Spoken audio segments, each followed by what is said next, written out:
Welcome to day 4 and the final day of Arch Madness. I'm Haley Spittler, joined today with Henry Redmond and Connor Bergen. Now, today saw the championship game against Illinois State University and Loyola University. Loyola won 65-49. Now, Connor, what did Loyola do well in the game? Yeah, for Loyola, it was all about their defense. This year, they've always preached that defense wins championships. And against a team like Illinois State, who shoots the three ball super well, they held them to 31.8% shooting from the field. They kept hot shooters like Keyshawn Evans down. He only had 2 points on the game. And then down low, they bottled up Malik Yarbrough and Phil Fain just enough to get a great double-digit cushion on the game. Yeah, were there any key players that really stuck out in your mind from Loyola? Yeah, it was this game, Dante Ingram led with 18 points, shot the three ball super well. And then down low, Illinois State runs a zone. It opened up the middle for Cam Crutwig, who ended up finishing with 11 points, 9 rebounds. He really ate it up down low in the post. Now, this is the first time Loyola has won the MVC championship since joining the Valley back in 2013. RSL reporter Claire Philby sat down with some Loyola fans to get their reactions on what it could mean. LUC! Making it to the NCAA tournament is every college basketball player's dream, and this season, the Loyola men's basketball team has accomplished that dream. Now, they are headed to compete in the Big Dance. At the Missouri Valley Conference Tournament, Loyola beat University of Northern Iowa, Bradley University, and ISU to become MVC Conference champions. Many fans said that winning this conference championship and heading to the NCAA tournament would be great for all involved. Well, it'd be awesome to go to the NCAA tournament. It'd be the first time, I think, in my lifetime that we would make a tournament appearance. That'd be amazing.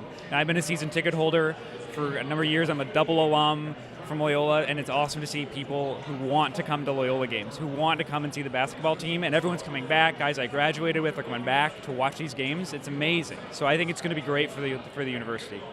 Fans old and new traveled to St. Louis to support the Ramblers in hopes that they would make it to the NCAA tournament for the first time since 1985. Many of these fans have been watching the Ramblers for as long as they can remember. We love the Ramblers. We've been following them for about 7 years now. They're a great team. My teenage son loves to come here, and it's our 4th Arch Madness. Although the Ramblers' regular season is over, head coach Porter Moser said they have no finish line and they are working hard every day to make it to the next game.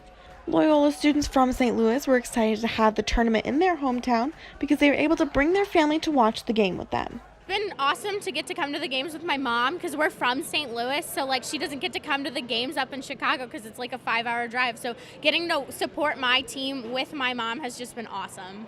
Students and parents weren't the only ones in attendance this weekend. Many alum, former athletes, their parents, and even prospective students traveled to St. Louis to watch the Ramblers win the conference title and clinch their NCAA tournament spot. For the Rambler Sports Locker, I'm Claire Philby. Now, like we mentioned, Illinois State lost with 49 points. What went wrong for them today? They could not shoot the ball. They shot 20% from three. If you go back just a week when Loyola and Illinois State played in the last game of the regular season, Keyshawn Evans went off. It seemed like he could make everything, and like Connor said, he did not have his shot tonight. And really, if you live by the three, you die by the three, and that's what happened to Illinois State tonight. Now, is there a player who did have a good game, or was pretty much everyone off and struggling? Well, Malik Yarbrough and Phil Fain both had 12 points. It is a little bit disappointing. Yesterday against SIU, Fain dropped a career-high 26 points, so to have 12 today is not very good, and that's really a credit to Andre Jackson and Cam Crutwig, who were defending him in the post all day.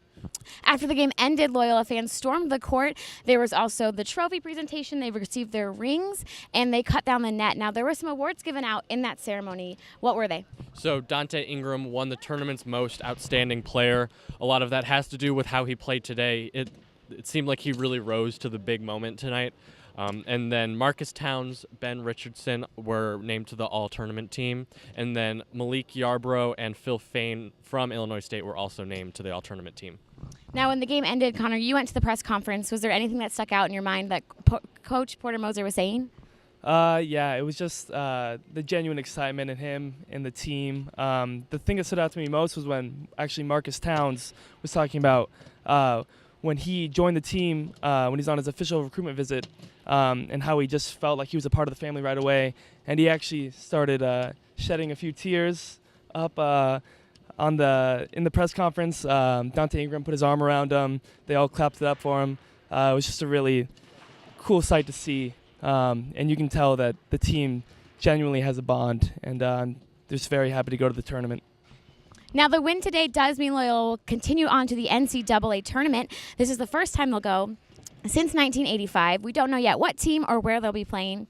We'll find that out in the week to come. But that's it for today. I'm Haley Spittler. This is Henry Redmond and Connor Bergen. Thanks for joining us for the 2018 Arch Madness Tournament.